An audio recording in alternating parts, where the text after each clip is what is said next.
Good morning and welcome to my home. I'm Dawn, that farm wife here at Daybreak Farm. So today we're going to be working in the kitchen. I have a bunch of ground pork in the freezer, and I need to make room because we just got another processed pig. So we need to go ahead and clean out some freezer room. Plus we also are going to be having a steer that's going to be processed soon. So I thought I would go ahead and pressure can up some of this extra ground pork that we have.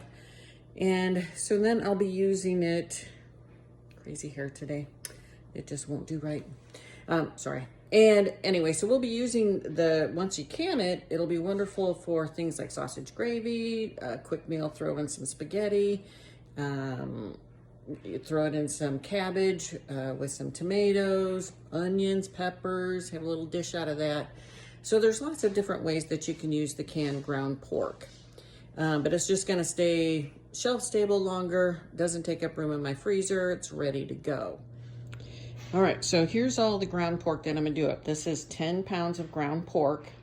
And before I even started getting ready to can anything, I went over the instructions on my Presto pressure canner, and that's always a good idea to do anytime you're going to can up some. No matter how experienced you are, you can still learn something, or maybe there's something in there that you've missed before or something you've been forgetting to do.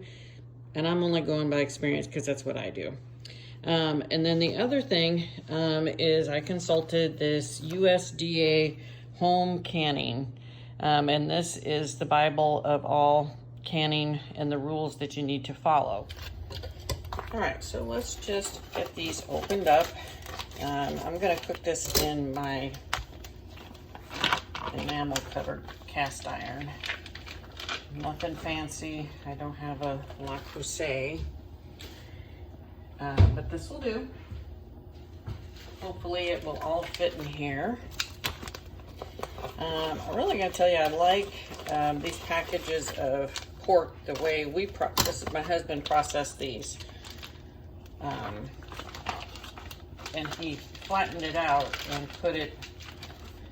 measured it into about 1 pound packages, and then put it in the freezer.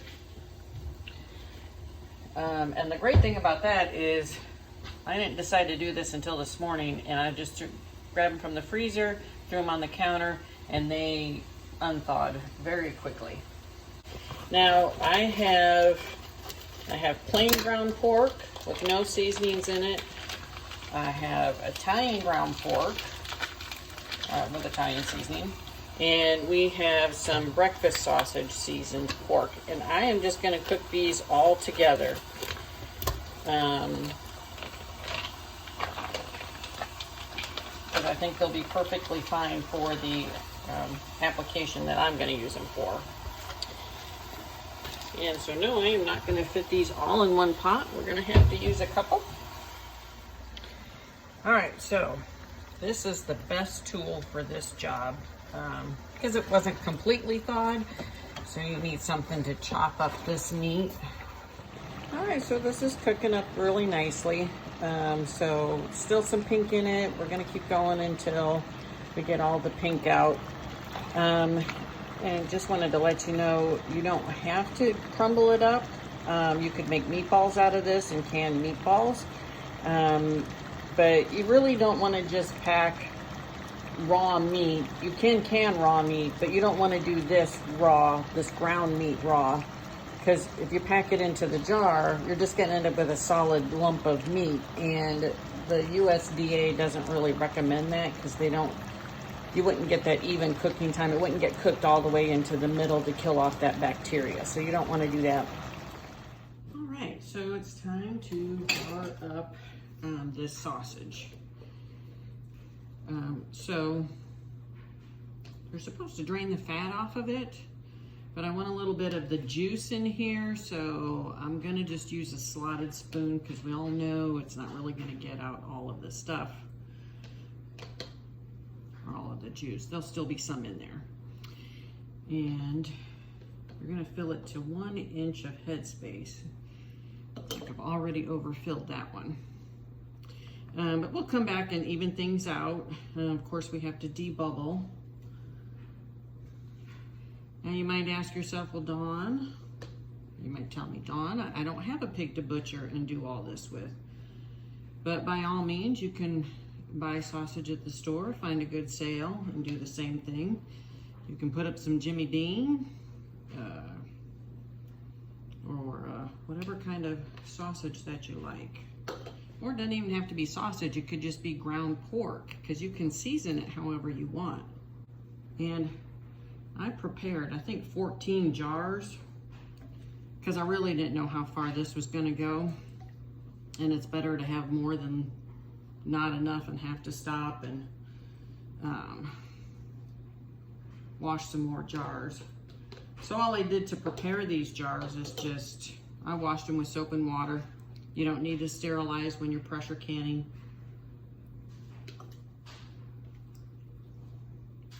After we get these jars filled up, we're just gonna put some hot water in them and fill it up to that 1 inch of headspace. And you really wanna be good about your headspaces because you don't wanna get something called siphoning. You need there's gonna need room for expansion in here. And the siphoning is where like some of your liquids come out of the jar while they're canning. And you want all this goodness to stay in there.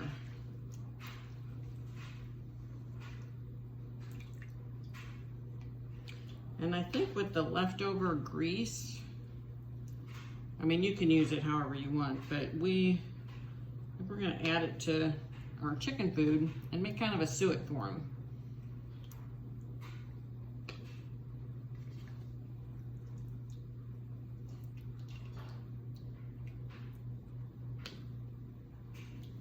So if you let me know what you think of canning your own meat, or if you already do this, please let me know down in the comments. I think that's probably the first jar I haven't overfilled yet. All right, so the next step is I'm gonna kind of use my debubbler here just to pack this down a little bit. In fact, I'm kind of surprised at how I overfilled them and how much this is doing that. I don't know if you can see on here how much juice is in there even after I used a slotted spoon to put it in the jars.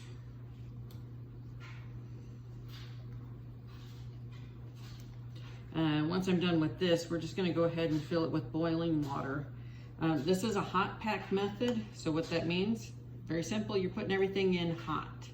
I do have my canner, it's ready to go. My canner calls for 3 quarts of water, and it doesn't matter how many jars you can, you still put 3 quarts of water in there. So I've already poured 3 quarts of water in it.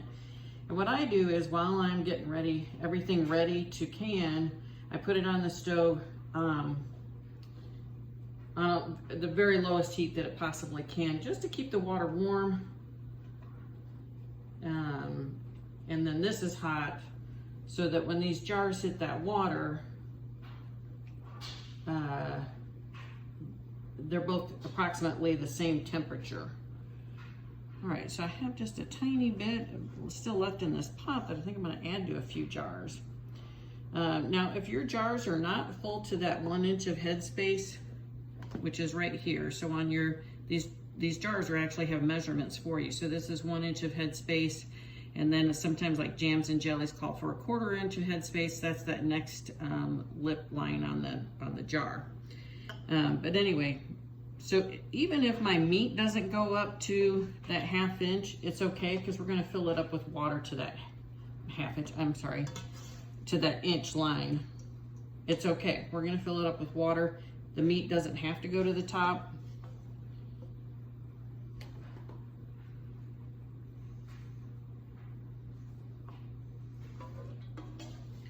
I do want to get this all out of here and use all of it. I'm just going to top these jars. Now when you use this, of course, open it up and use it. Depending on what you're going to use it for, you're gonna drain the juice off of it. But if you're making something like gravy out of it, use the juice. It'll give us some good flavor. Use the juice as part of your liquids for that gravy. So let's debubble again. Now that we've got the liquids in there. Again, this can change, you know, how high up this goes on your jar. So once you debubble, you might have to add some more water. And the reason you debubble is because you just don't want any air pockets in there because it won't cook evenly. And the main goal of pressure cooking or pressure canning your food is to kill any bacteria that may be in there. And that's what makes it shelf stable for so long. Like, you could leave these on the shelf for a few years and they'll be good. All right, let's come back around and make sure that we still have that 1 inch of headspace. I've always found when you have to look at it at eye level,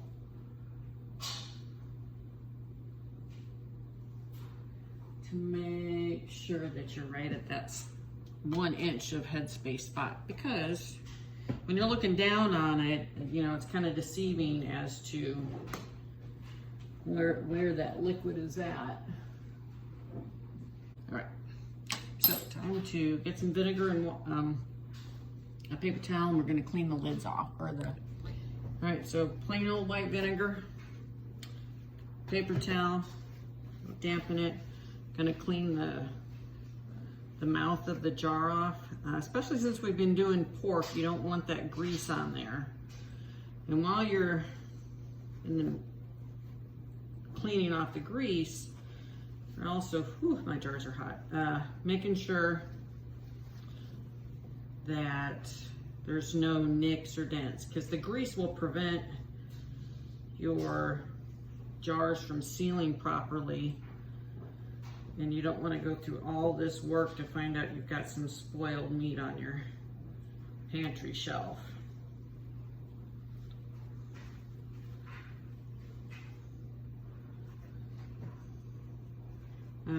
Now I check my jars while I'm washing them for like any nicks, but at this point in the game, you could always just take your finger, run it around the lip of the jar to make sure that there's no like nicks out of that jar top.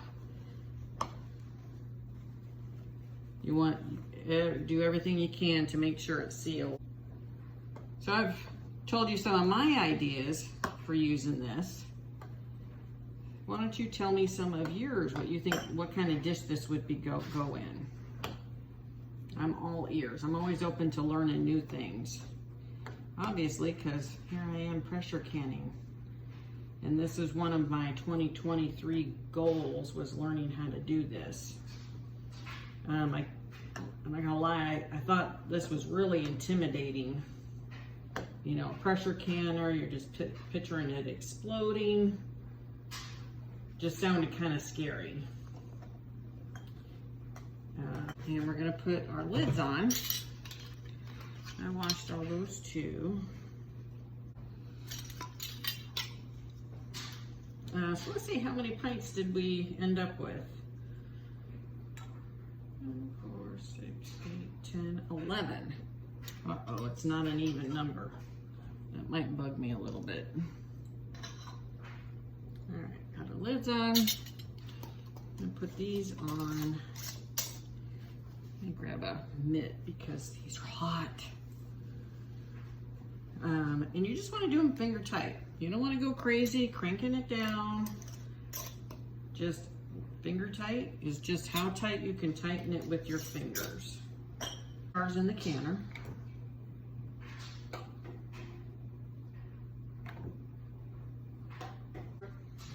But so good to know. So I did 10 pounds of